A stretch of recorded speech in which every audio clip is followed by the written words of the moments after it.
do another experiment. Now, this is basically on conductometric titration. So far, you've done normal acid-base titration, wherein you are not using any equipment or machine to find out your results. So today we'll do the titration based on the conductance measurements. And for doing so, we need a conductivity bridge. So this is a conductivity meter we have here, the digital conductivity meter, which we'll be using for finding out the concentration. And today we have a HCl solution whose concentration need to be determined. So we don't know what is the concentration of this HCl solution. That's what our job is, to find out the concentration of HCl. We have a standard 0.1 normal sodium hydroxide solution. So this is a pre-standardized solution, but whenever the students are working, they need to standardize NaOH with oxalic acid. So this is 0.1 normal NaOH solution. So we'll be using NaOH standard solution to find out concentration of HCl using a conductivity bridge. Now this is the instrument which we are going to use, and this is the electrodes. It's called conductivity cell. And if you look carefully, inside there is the two electrodes. So you can see these are platinum black electrode, roughly 1 centimeter apart. So and they have the cell constant, which is basically length over area, is 1, which is written over this cell. This is 1. That means the L over A, the length distance between the electrode and the area of the electrode, is when you divide L over A, it comes out 1. So that's the electrode. We have a small hole in here, so we need to ensure that when you are dipping this electrode in the liquid level should be high enough, so that the liquid goes in through this pore as well to meet the electrodes. So that's why we'll be taking a little higher amount in the beaker in order to find out the concentration. So we'll clamp it here, and this will go in the beaker instead of titration flask. We'll be using beaker here, and of course we'll be using the burette, and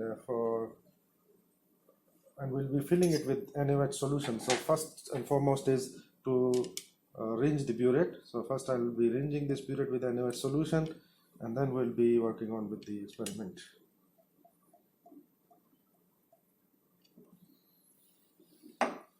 So rinsing the burette is very important. So rinsing it with NaOH solution. Need to take out through nozzle.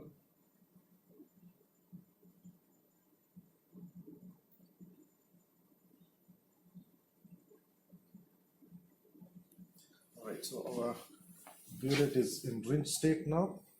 We can fill it with the standard NaOH solution.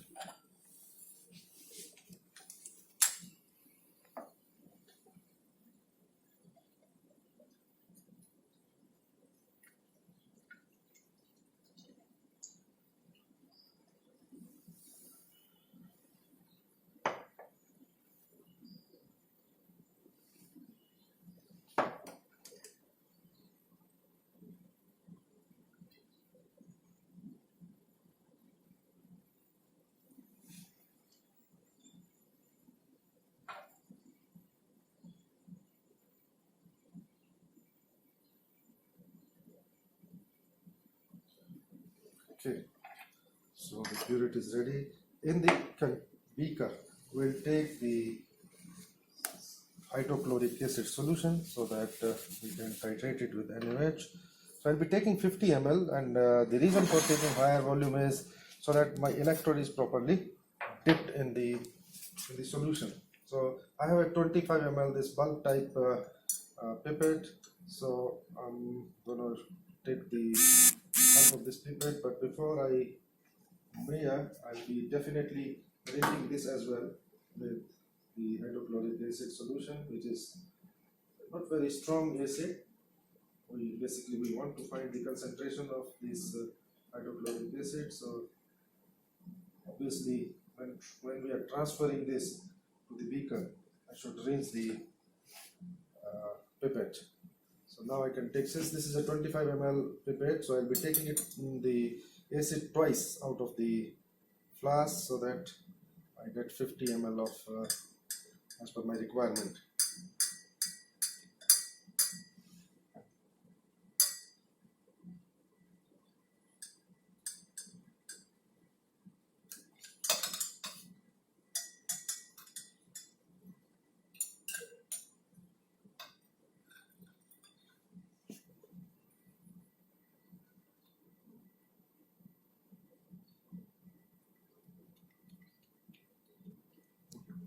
So this is count is not.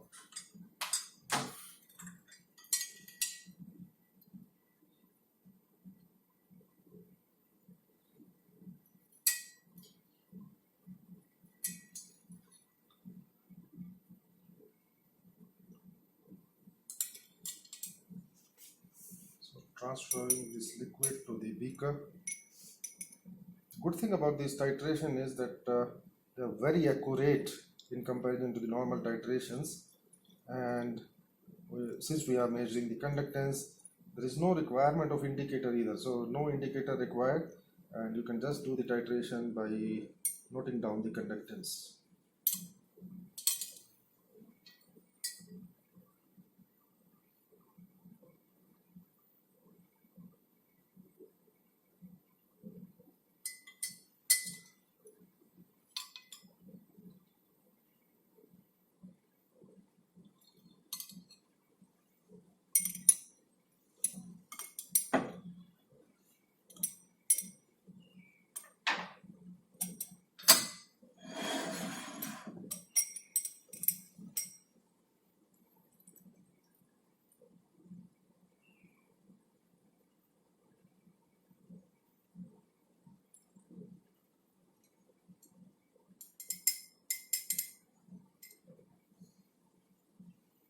Alright, so I've transferred the HCl, and I'm now dipping the electrode further down so that the electrode is properly into the solution.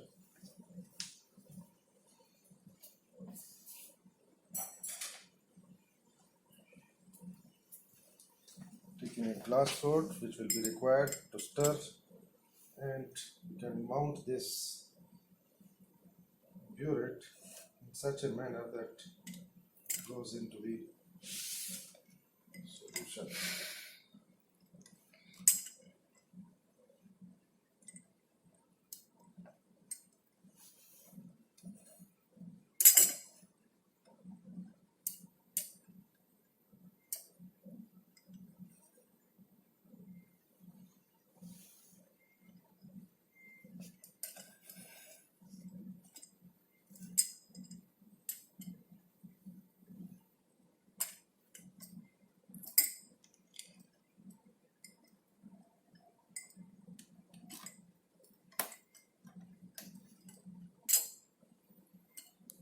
Alright, so now we are set to start our experiment. We have HCl in here, we have the electrode and we can see the electrode is properly dipped into the solution. To start with, what we'll do is, we have different knobs on the instrument. There is a temperature knob which we are not going to use, considering we are during our course of the experiment there is no change in the temperature value. And then we have this knob which is cell constant knob. So we know our cell constant is 1, we'll be adjusting that to 1 using this knob. Then we have conductance range knob which starts from 200 microsiemens, then you have 2 millisiemens position, then you have 20 millisiemens, 200 millisiemens and 1000 millisiemens. So different range we have over here. We'll select the right range for recording our conductance. Then the next knob is the function knob, and based on the function you are doing, you can put it in the required position. So right now I've placed it on check position, which is meant for checking the instrument. So when on the check position, the display should read 1. If it's not reading 1, there is a knob behind the instrument which can be used to basically put it on 1. So I'm rotating this knob on the back of the instrument to bring the display to 1, which is the initial setting of the instrument, the calibration of the instrument. So you see, I'm rotating, and now we have a display which is indicating 1. So that is the first and foremost thing to do. But this depends on the instrument you are using. This instrument has a knob on the back, the other instrument may have on front. So that's not to worry that the knobs will be as per the maker's desire. So they can be on the back side or the front side and so on. So and nevertheless we have to adjust this way. So now it is at 1, so that means our instrument is set for working. The next task is to check the cell constant. So now I am bringing this knob to cell constant, and we know our cell constant is 1 and the instrument is reading 1.3. so I have to now adjust the cell constant to 1. So by this cell constant knob I can bring the display to 1, so that the instrument knows that the cell I am using has a cell constant of 1.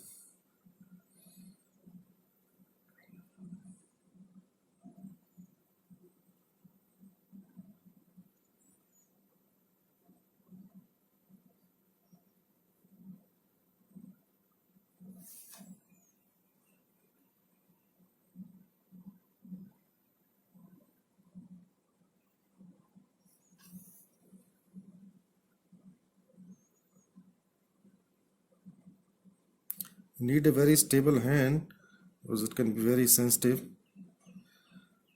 Okay, so this is now at 1. Just it was blinking, so I thought that I can put it back.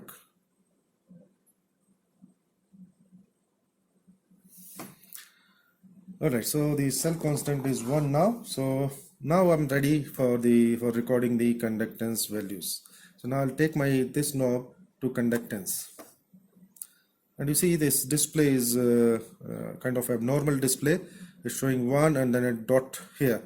So that means this range where I'm working on, this is 200 microsiemens, is not the right range for my solution's conductance. So I'll change the position now to 2 millisiemens, and I can see that this is again not reading.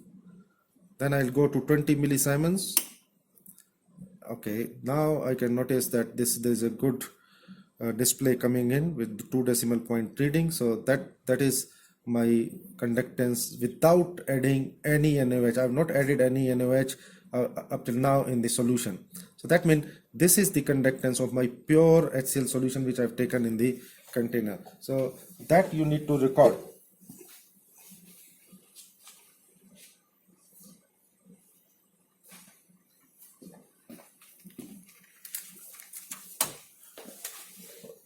So basically this conductance value is at 0 ml addition. So I've not added any NaOH yet, but my conductance is 9.50. And one more important aspect is that this is at the position 20 millisiemens. So I multiply by 20 because it's in 20 millisiemens, and since I have to convert millisiemens into siemens, I'll multiply it by 10 raised to power minus 3. So that will give me the conductance values in siemens. So in order to convert into siemens, that is the multiplication factor I have to add. So now I've taken, this is at 0 ml addition of NaOH. So what we need to do thereafter is keep adding 1 ml of NaOH and see the change in the conductance value. So I'm adding 1 ml NaOH into the container or the beaker where I have HCl.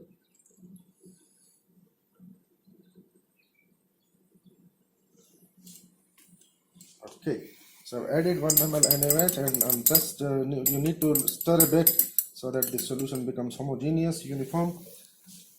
And you see what happened at 1 ml addition of this NaOH solution, that the value decreased from 9.5 to 8.80. So there is a decrease in the conductance. So we'll go again, add 1 more ml.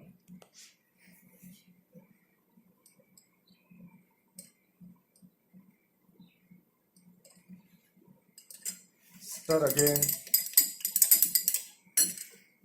and notice the change.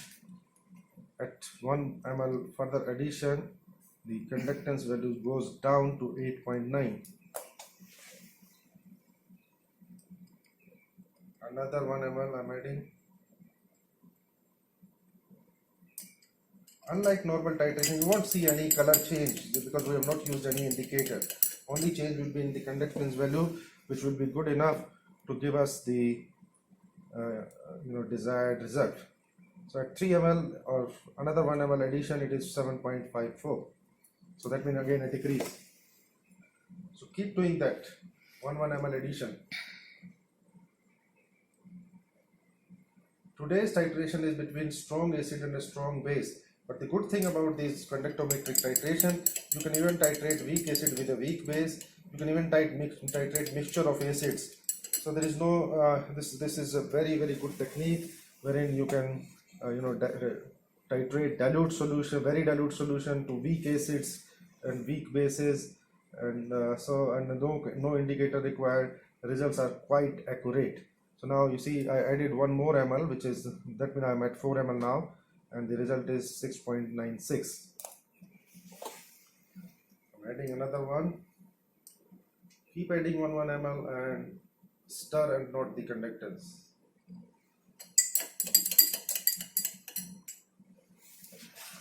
So the result this time is 6.41.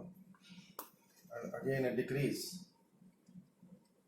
To some point the decrease will take place, and then the conductance will start rising. So that the point where up to what the point where you are getting the when you plot a graph, basically you'll get the graph will be a V-shaped graph, wherein the conductance will go down and then it will start increasing. So the intersection of the two lines is basically the equivalence point, which will give you the results.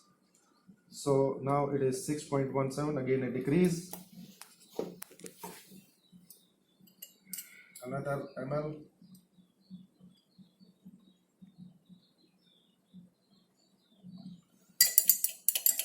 Another 1 ml I've added. Right now I'm at 7 ml, and the result of conductance is 5.44. Remember, we have to multiply it by 20 and 10 to the power minus 3 when we'll be plotting the graph.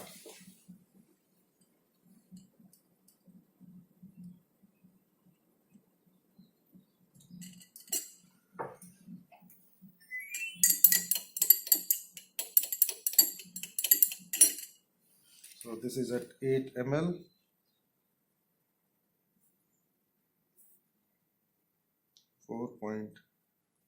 .70. So another 1 ml is required now.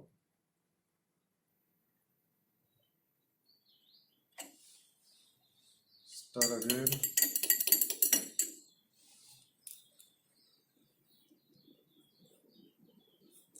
The result is 4.38. Add 1 more ml.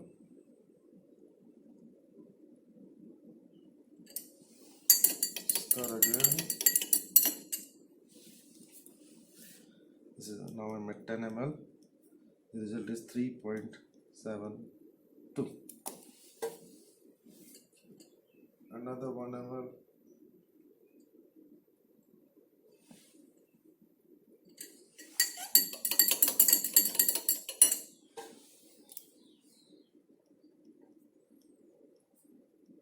.17.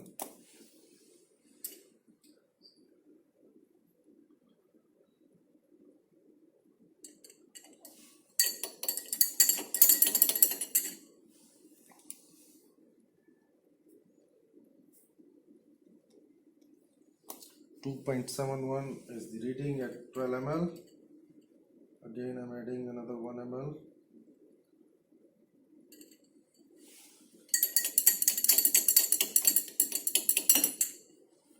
Now I'm at 13 ml. It's 2.23. You see, still a decrease.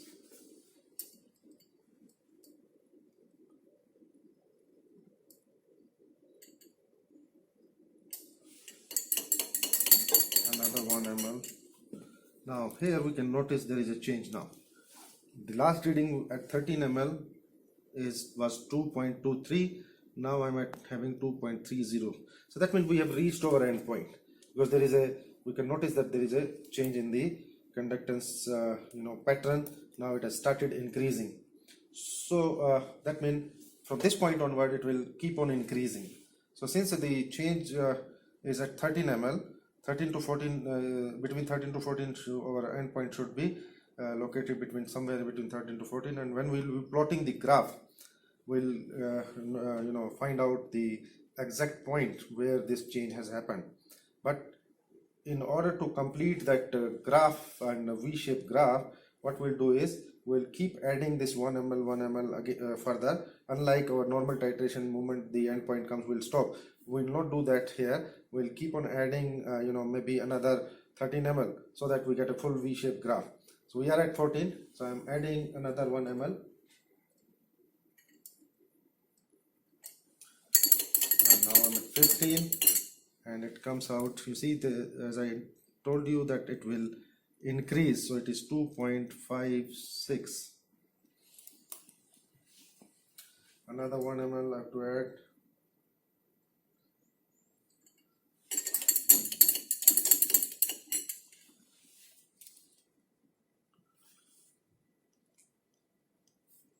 Is 2.86.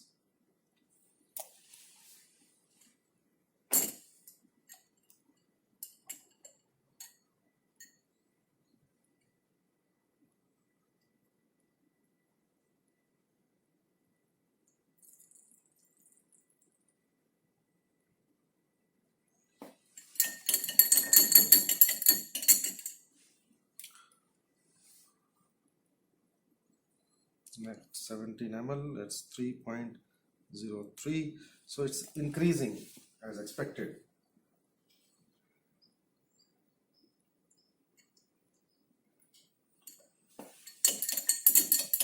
Another 1 ml added, and again it is increased to 3.30.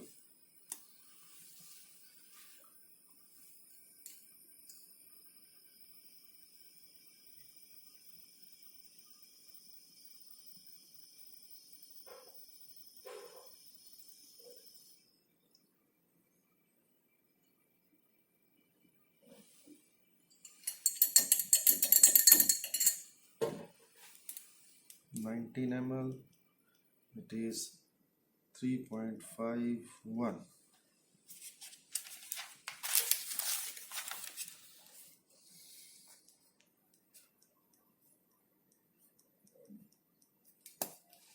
So again, 1 more ml I'm adding.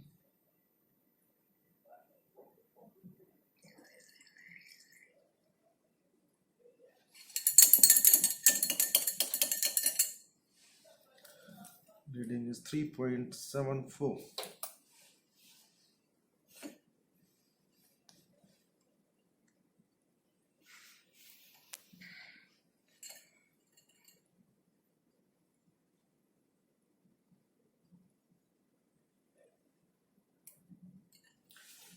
At 21, it's 3.95.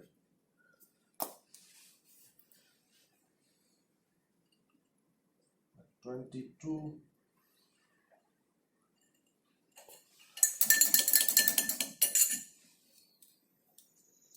4.15.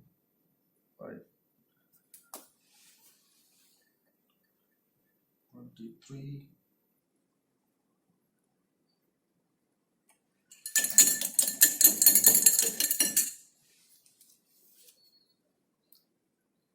4.40.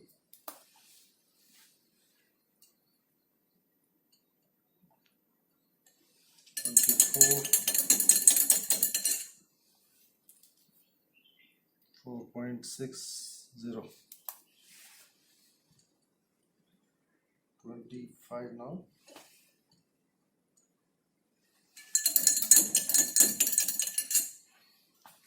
That is 4.75. And finally we'll take one more. just we decided for 26, considering our endpoint was somewhere at 13, so just the double of that. But if your endpoint comes at 10, you can go up to 20 only. So it's 4.99, or you can say 5. It's fluctuating between the two, so we'll still go for the higher ones, the 5.00. So that is our value at 26 ml NaOH addition. Now all this data will be plotting, and upon plotting we'll get a intersection of the graph, which would be definitely between 13 and 14, because we notice the change between 13 and 14. So based on that graph equivalence point, we'll be calculating the concentration of HCl. We are finding the HCl's concentration. So that's about the conductometric titration. The advantage we have is that it's very accurate. Dilute solutions can be titrated, weak acid, weak bases can be titrated, no indicator required. So that's the advantage we have with the conductometric titrations. Thank you everyone.